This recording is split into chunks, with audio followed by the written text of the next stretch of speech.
Hey, everybody. No intro or outro on this one, but we wanted to tell you about something that we have coming up. That's going to be an amazing event.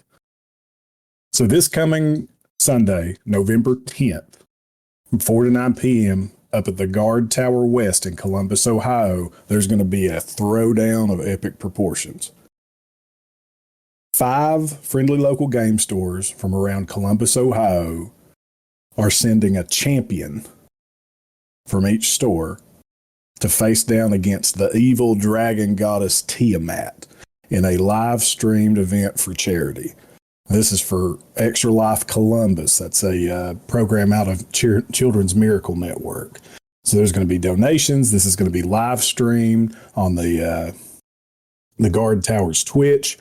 And your boys here at the Hills Have Nerds are going to be live casting and providing color commentary. It's going to be me, Josh. It's going to be Aaron. That's me. It's going to be Cody. Hello, that's me. And we're going to be down there the entire time, probably talking smack to the players more than likely, but telling you what's going on, casting on the stream, and having a great time watching these people hopefully not get burnt, flayed, acided, and frozen to death by the vicious dragon goddess Tiamat. And your donations are more than just donations. What do you mean, Cody? Yeah, you can help or hinder the players. You want Tiamat to win? Pay up. You want the players to win? Pay up. What? You mean when people donate, they can decide whether their donation provides aid to the players or to Tiamat? Yeah, I do. If you think Tiamat needs the help, I mean, I don't know why she would, but you can throw that way. Well, that's awesome. What were you going to say, Aaron? I don't know if Tiamat needs the help, but You're right. Well, she might need the help because these 5 champions are some formidable foes, and let's run them down. So, Aaron, who is the Guardtower sending as their champion? Joshua Miles from the Guardtower as King Duncan Stormspear. I don't think it's Joshua. I think it's Josha. Josha. My bad. We've already messed up one. We're going to mess up more. Just stick on with it. And we apologize. Yeah. We apologize in advance if anyone else, if any of these people listen to this and we get your name wrong. So one more time, Aaron, who's the Guardtower sending? Joshua Miles from the Guardtower. He is playing King Duncan Stormspear. All right. Cody, who's the Soldiery sending? Soldiery has Cameron Goats as Mitya Katana. Katona? Either way. Aaron, who's Beyond the Board sending? Beyond the Board has Gregory Ramsey. He is playing Zavin Vardisa. I wanted you to read that one so bad. Zavine Vardisa? Is it Zavine Dardi? You know what? Both of them. Either one. I'm sure they're vicious. All right. Next, Cody, who's Ravenstone Games sending?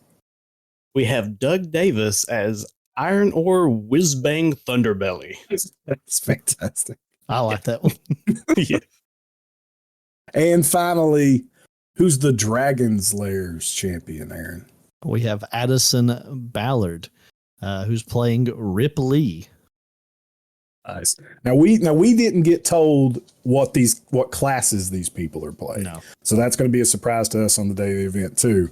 But they got some awesome names, and they're going to be beefed up and ready to throw down against Tiamat. And Tiamat is one of the most epic boss fights in Dungeons and Dragons. Absolutely, one of the quintessential beasts of lore in that world.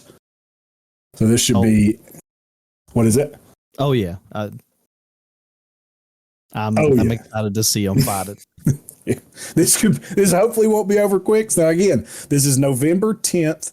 4 to 9 p.m. at the Guardtower West in Columbus, Ohio. I think people can come down and watch. I'm not 100% sure on that, but I know it's going to be live streamed. And again, guys, this is for the Extra Life of Columbus program. This is a program that works with gamers from all levels, from professional streamers, professional gamers, to just, local casual game groups and stuff, to raise money for the Children's Miracle Network. This is a program, or this is a charity that donates money to help, sick kids in need, kids that just need a little extra. It's all a great reason to come watch, support, and donate. If you're not able to donate, that's okay. Not everybody's in the same financial situation as everyone else. Share this. Let people know. Get the word out. That's a way you can help. Guys, you got anything else to add right now?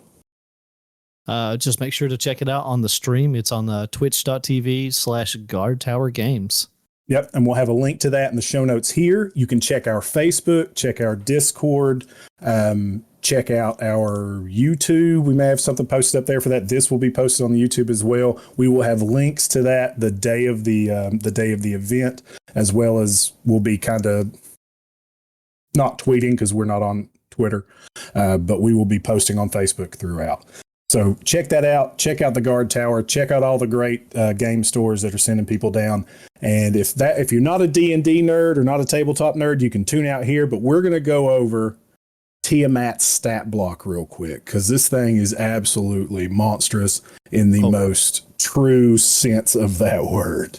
So if you don't care about that and all the D, 4D10, 16D20, 145 D8 divided by 2 plus 6 over the acid breath damage, if that doesn't mean anything to you, you can tune out. But if you want to know about Tiamat, the 5-headed dragon goddess of evil, we're about to tell you about her.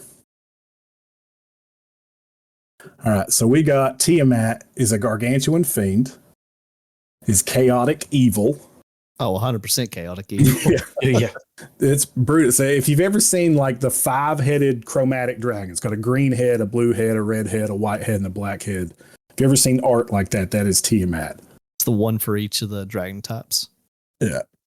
He's got an armor class of 25, has an average of 615 hit points. So her hit die is 30d20 plus 300. Yeah. Which is absolutely insane. A speed of 60 feet, so can move 60 feet and around, has a fly speed of 120 feet per round, has a strength score of 30, a dex of 10, which is, it's a giant creature, right? So, yeah, she's not really very agile, I wouldn't assume. Yeah, it's probably easy to hit, right? Constitution of 30, an intelligence of 26, a wisdom of 26, and a charisma of 28. So there, if Tiamat asked me to do something, I'm probably going to do it. You're right. Yeah, she's easy to hit, but like getting pretty damage armored. is a different story. Yeah, she has damage immunities of acid, cold, fire, lightning, poison, bludgeoning, piercing, and slashing from non-magical attacks. What are her saving throws, Cody? Saving throws, where that out on here? Right under the ability scores. It was the next thing we were going to read, and Aaron skipped 2 things and read the immunities. Because that's what Aaron does. You betcha. Skills, she gets a plus 17 to Arcana, plus 26 to Perception, plus 17 to Religion. It's making... I love the skills. Like that Tiamat's going to have to make an Arcana check. I'm more worried with the religion check. Well, she's a goddess, right? She's going to get worshipped. Somebody's using Tiamat as a religion. And then she's the one that gifted the Githyanki the dragons with like a deal for them, like dragon mounts. She sure was, buddy. Sure was. Whatever you say, pal. That was in I think Baldur's Gate 3. It was a deal with the Githyanki like way back that she gifted them dragon mounts. Oh, really? Yeah. So she's got saving throws of a plus 19 to her strength save, plus 9 to her dex save, 17 to her wisdom save. She's got conditioned immunities. So she's immune to being blinded, charmed, deafened, frightened, poisoned, and stunned. Got dark vision to 240 feet, true sight to 120, a passive perception of 36. Xander would never succeed a snake roll against this thing. Ever. I think the highest I've seen Xander roll on stealth is like a 3. Love you, Xander, if you're listening. She'd probably still see you if you're invisible. Her challenge rating is a 30. The challenge rating 30. If you play with XP, she awards 155,000 XP. All right, what are her skills, guys? What's some of the skills she's got? Right, she has discorporation. Discorporation, I guess. I don't know.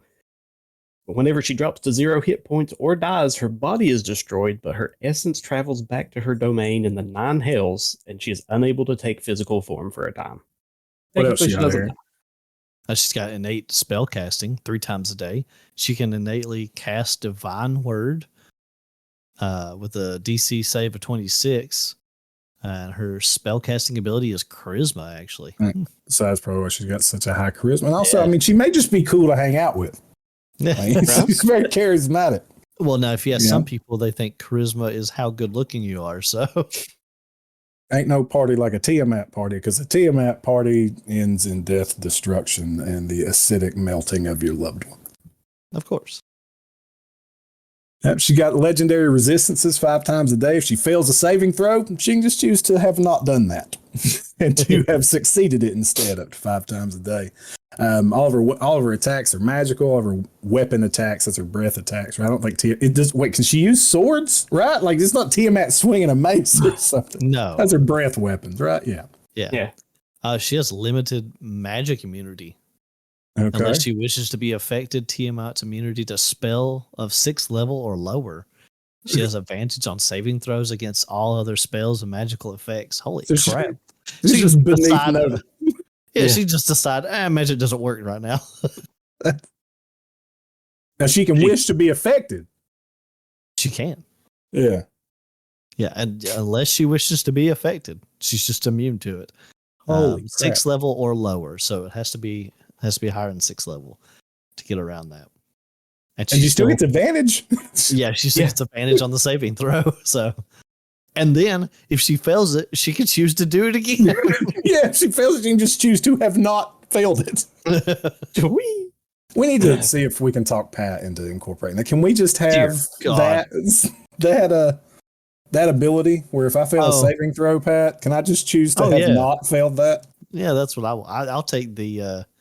I'll definitely take that. Just choosing not to do it. Just be like, I didn't fail it. Cody, what's next? Well, if Tiamat is actually using a weapon, all her weapon attacks are magical. I already said that.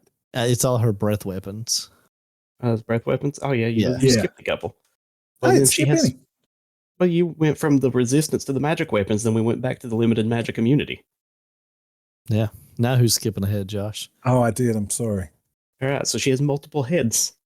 She can take 1 reaction per turn rather than only 1 per round. She also has advantage on saving throws against being knocked unconscious. And if she hold for 1 second. Hold for 1 second. Just so, because when we read over this at first, we didn't catch that until we talked about it. And I want to make sure that everybody listening caught that. She takes a reaction per turn. Per someone's turn, not per her turn. Yeah. Per yours and mine and Aaron's and Zigo Verdisa and Iron Ore Fizzbang or all of them. What else? Yeah. But she has advantage on saving throws against being knocked unconscious. And if she fails a saving throw against an effect that would stun a creature, one of her legendary actions is spent instead. And we're going to get to her legendary actions after we cover her regular actions. She also has regeneration. She can she regains 30 hit points at the start of her turn, which is again, because why not? Yeah, why not? Why not just heal for 30 to start like a giant 5-headed Wolverine? All right, what kind of actions she got, Aaron?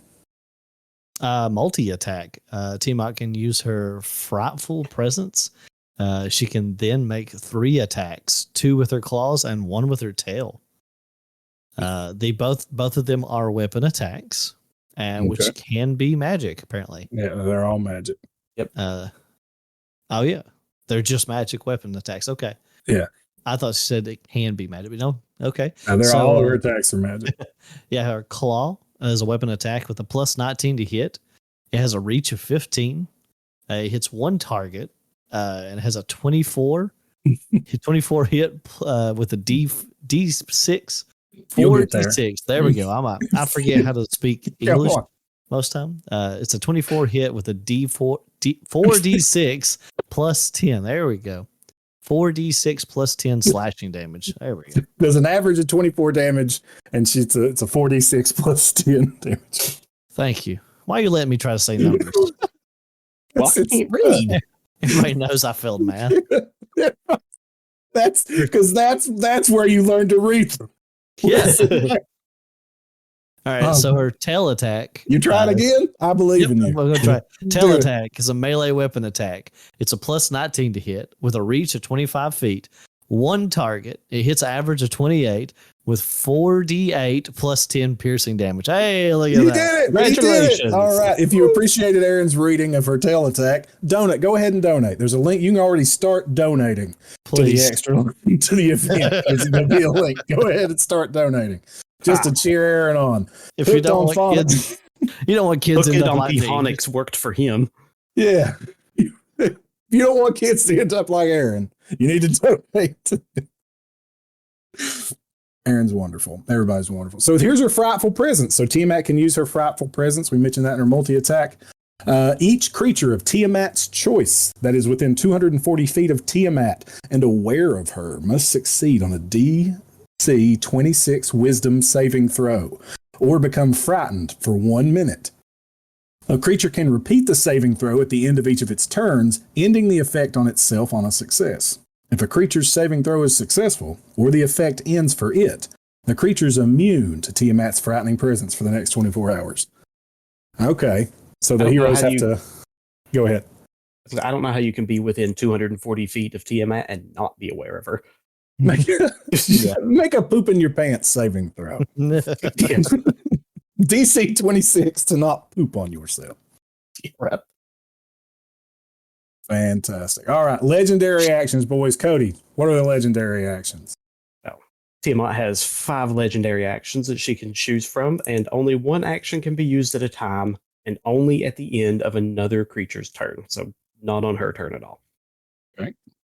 So she can bite, which is a melee weapon attack. Gets a plus 19 to hit, a reach of 20 feet on one target. And it hits for an average of 32, which is 4d10 plus 10, slashing damage, plus either 14d6 acid damage for the black dragon head, lightning damage for the blue dragon head, poison damage for the green dragon head, fire damage for the red dragon head, or cold damage for the white dragon head. That's a lot going on. Yeah, 4d6. 14 or 4d6. Yeah, depending upon which head's hitting you, that's changing up the elemental damage you do. But each of the heads have a legendary action. So, Aaron, what's the black dragon head got? The black dragon head has acid breath. It does cost 2 actions, but Tiamat exhales acid in a 120-foot line that is 10 feet wide. Each creature in that line must make a DC 27 dexterity saving throw, taking 67 average. It's 15d8. 15d8 of acid damage on a failed save, or half of as much as the damage on a successful one. It's still if you succeed, you still take 34 damage. Yeah, if you succeed, you're still taking an average of 3. It's still 7d8, man. Yeah. Like, I don't think I've played Dungeons and Dragons and tabletop role-playing games for the better part of 20-some years, almost 30 now. And I don't think I've ever had a character strong enough to roll 7d8. I know. Oh, well. What about the blue dragon head, Cody? What's it got? Well, it has lightning breath, which also costs 2 actions. And like the black dragon head, it breathes lightning in a 125-foot line, or 120-foot line with 10 feet wide. And each creature must make the same DC 27 dexterity save, taking an average of 88 damage, which is 16d10 lightning damage on a failed save, or half as much on a successful one. Holy crap. And it just keeps getting better. What about the green dragon head? So the green dragon head, so that's poison breath. Same deal, costs 2 actions. The poisonous gas in a 90-foot cone. So not a 120-foot line. It's a 90-foot cone, which is pretty much everything in front of it. Ever. Every creature in that area has got to make a DC 27 Constitution save, or they're going to take 22 D6 of poison damage on a failed save, or half as much, so 11 D6 on a successful one. That's so crazy. That's nuts. What about the red dragon head? The red dragon actually is fire breath. Also costs 2 actions. Surprise. Yeah, I know, right? They all cost 2 actions. Tiamat exhales fire in a 90-foot cone. Each creature in the area must make a DC 27 dexterity saving throw, taking 91 average or 26 D6 of fire damage on a failed save, or half as much damage on a successful save. 13 D6 on a successful save. I passed my save. How much do I take? You take 97 damage. Oh my god! Because you could steal what? 13d6 maxed out is what? 60 plus 18. You can still take 78 damage if you save the throw. You could still take 78 damage. Yeah. Good lord. And Cody, what about the white dragon head? Bring us home. The white dragon head does cold breath that also costs 2 actions, and it is an icy blast in a 90-foot cone. And each creature makes a 27 dexterity saving throw, or takes an average of 72 damage, which is 16d8, or half as much on a successful roll. That's amazing. And you know what the great part is, guys? She's only going to do this once per turn, right? She only, or one time in the game. She's not going to get those legendary actions back. Oh, wait. Oh, wait. She regains spent legendary actions at the start of her turn. So every round, you're getting at least 2 of those breaths and a bite. And then she's or 5 bites. That's insane. Oh, yeah. Yeah. So, but now she can't choose the same one in a round. So if the green goes, you're not going to get another, acid blast that round. Oh, yeah. Oh, no. If only she had 4 other heads. She's pretty limited in what she can do, honestly. I feel like they could have buffed this up a little bit. I mean, it really makes it exciting. I'm really pumped to see how this goes. Oh, it's going to be great. It's going to be great. We don't know anything about the champions. We don't know what kind of gear they're going to have or anything. So they could be just as broken. We don't know. Very well. Yeah, that's going to be really cool to find out and get down there and see the festivities. And again, the festivities kick off November 10th on twitch.tv/the Guardtower West. We're going to be posting links to all that. Check out the Facebook, check out the Discord, check out the show notes on this little blurb here. 4 to 9 p.m. Save the date, come in, hang out, donate to a great cause, and watch some awesome Dungeons and Dragons get played. And hopefully, your boys here from the Hills Have Nerds don't ruin it with our with our ridiculousness. I promise nothing. We hope to see everybody there. You guys take care. Have a good one. We'll see you on Sunday.